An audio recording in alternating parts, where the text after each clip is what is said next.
News కు స్వాగతం. ఈ రోజు ప్రధాన పత్రికల్లోని ముఖ్య అంశాలు. అభివృద్ధి ప్రధానంలో ఈశాన్య రాష్ట్రాలు. Rising north east investor summit లో ప్రధాని మోడీ ఒకప్పుడు బాంబులు, తుపాకులు, రాకెట్లకు మారుపేరు. గత దశాబ్ద కాలంలో హింసకు పనంగా మారిన నార్త్ ఈస్ట్ యువత ఉగ్రవాదం, నక్సలిజాన్ని ఉపేక్షించడం జరగని పని.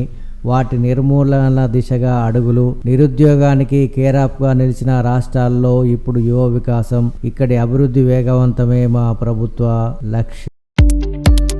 పోలవరం ఎత్తిపట్టి తెలంగాణను ఎండబెట్టి, గోదావరిని కొల్లగెట్టి, కాళేశ్వరంను ఎత్తగొట్టి ఏపీలో సాధ్యమైన రిపేరు మేడిగడ్డలో ఎందుకు వీలు కాదు? తెలంగాణకు కాంగ్రెస్ బీజేపీ ద్రోహం ఇదే అందుకు నిదర్శనం. ఒక నది, రెండు రాష్ట్రాలు, ఒక గోదావరి, రెండు ప్రాజెక్టులు, ఒక కేంద్రం, రెండు నాలుకలు, అనేక కుట్రలు. ఒక రాష్ట్రంపై వల్లమాలిన ప్రేమ, ఇంకొక రాష్ట్రం మీద అంతులేని ద్వేషం. ఎంతగా అంటే ఈ రాష్ట్రంలో 7 మండలాలను తీసుకెళ్లి ఆ రాష్ట్రంలో కలిపేంత.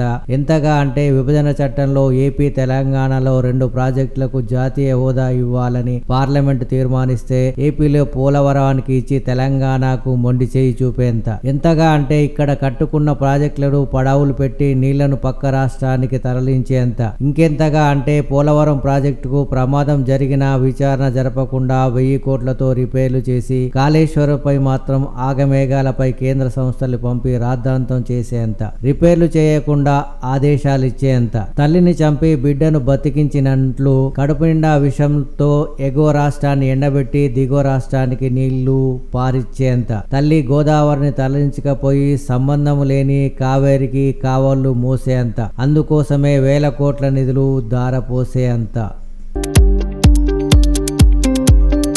యుద్ధ ప్రాతిపదికన పాలేరు, సాగర్, యూటీ పనులు ఎట్టి పరిస్థితుల్లోనూ జూలై 10లోగా నీటిని విడుదల చేయాల్సిందే. పనులను ఆకస్మికంగా తనిఖీ చేసిన మంత్రి పొంగులేటి శ్రీనివాసరెడ్డి.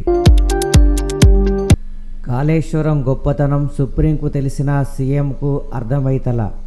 బరాజులు కూర్చి మళ్ళీ టెండర్లు పిలిచి 30% కమిషన్లు దండుకోవాలన్న ఎజెండా. 2 పిల్లర్లకు పగలగొట్టి ఇంత రాద్ధాంతమా? ఎస్ఎల్బీసీ ప్రమాదంపై మీరు చేసిందేంది? ఎవరిపై చర్యలు తీసుకున్నారో చెప్పండి. పాలమూరు రంగారెడ్డి దుష్ప్రచారంపై సుప్రీం సాక్షిగా నిజాలు బయటపడ్డాయి. కాళేశ్వరం పైన నిజాలు వెల్లడవుతాయి. రేవంత్కు మల్టిపుల్ పర్సనాలిటీ డిజార్డర్. మీడియాతో చిట్ చాట్లో కేటీఆర్ ఎద్దేవా.